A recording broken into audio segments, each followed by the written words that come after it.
A Picture Book of Eleanor Roosevelt by David Adler. Eleanor Roosevelt was born in New York City on October 11th, 1884. Her parents, Anna and Elliot, were wealthy. They had many servants, a home in the city, and a large summer house in the country. Eleanor's mother was beautiful, but Eleanor was not a pretty child. She was tall and awkward and also very quiet. She often looked so serious that her mother called her Granny.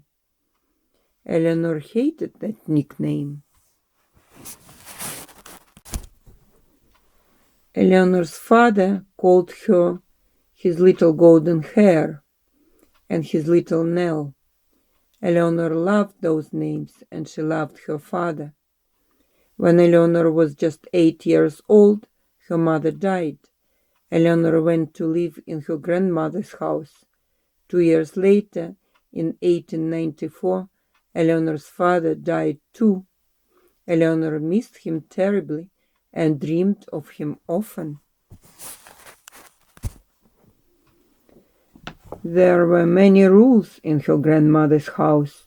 Eleanor could not read in bed before breakfast. She had to wear long black stockings and high-buttoned shoes, even in the summer. Eleanor was cared for by a servant, Madeline, who often screamed at her. Sometimes she even pulled Eleanor's hair. When Eleanor was 15, she was sent to Allenswood, a boarding school in England. She was happy to go. She felt she was starting a new life. The teachers and students at Allenswood thought Eleanor was wonderful. The headmistress wrote home that Eleanor had a pure heart.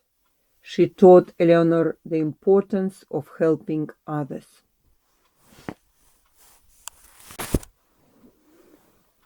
While Eleanor was in England, her uncle Theodore Roosevelt became the President of the United States. He was a strong and popular leader. Eleanor returned to New York in 1902. She was almost 18 years old. Eleanor's grandmother sent her from one fancy party to the next. Eleanor usually hated those parties, but she did have a good time when she talked with her distant cousin, Franklin Delano Roosevelt. Eleanor joined the Junior League and began a lifelong devotion to helping the poor. While working for the Junior League, Eleanor taught children to dance and exercise in the Rivington Street Settlement House.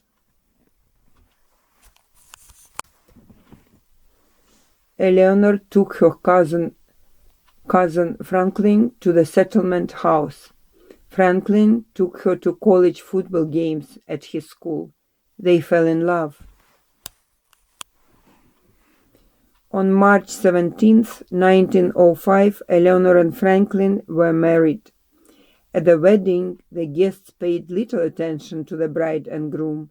They were more interested in Eleanor's uncle, President Theodore Roosevelt. Eleanor and Franklin had 6 children, 1 daughter and 5 sons. One son died when he was still an infant. Eleanor had servants and nurses to help her. At times, the children were afraid of the strict nurses, and so was Eleanor. Franklin's mother, Sarah, often told Franklin and Eleanor what to do. Sarah chose their first house and furniture. During the early years of her marriage, Eleanor didn't complain, but later she refused to be bossed around.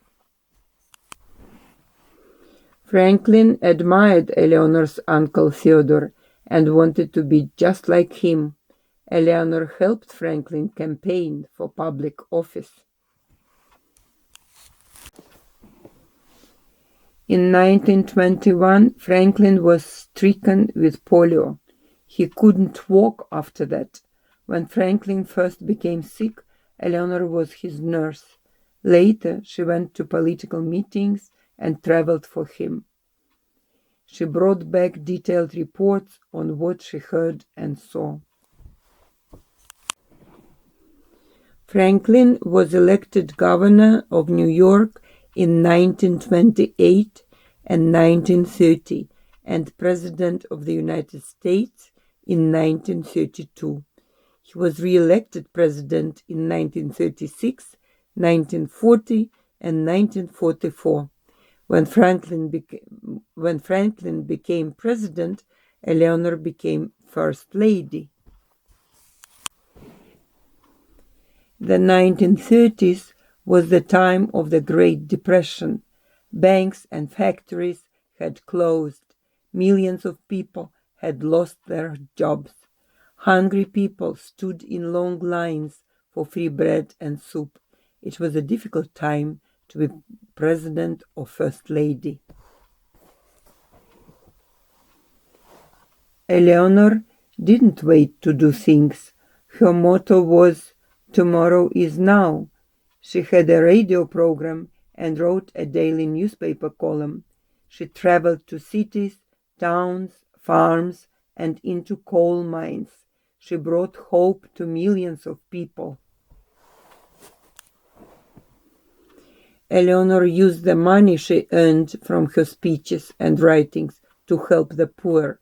Eleanor spoke out for women's rights, the rights of Indians, the homeless, young people, and minorities. She told people, "Do what you feel in your heart to be right." Eleanor always did. Eleanor belonged to the Daughters of the American Revolution. In 1939, they would not allow a great singer, Marian Anderson, to perform in their hall because she was black. Eleanor quit the group and arranged for Marian Anderson to sing in front of the Lincoln Memorial instead.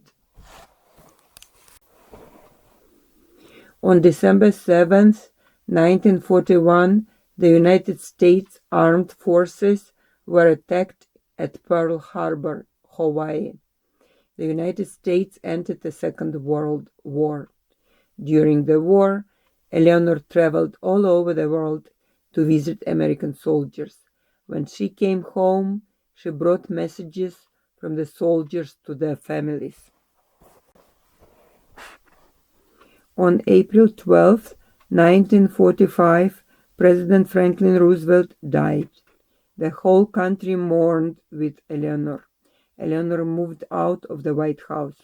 She was no longer the First Lady, but she did not retire from public life. Life was meant to be lived, she said. The war ended a few months later, and Eleanor worked to ensure peace.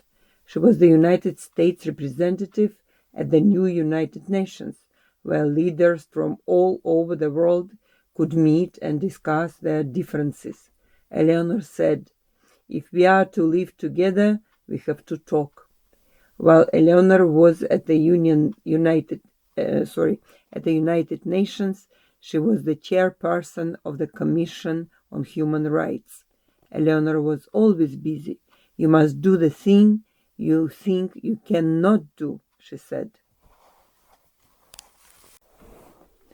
Eleanor Roosevelt died on November 7th, 1962. She was the most important, most loved woman of her time. President Harry S. Truman called her First Lady of the World. Important dates. 1884.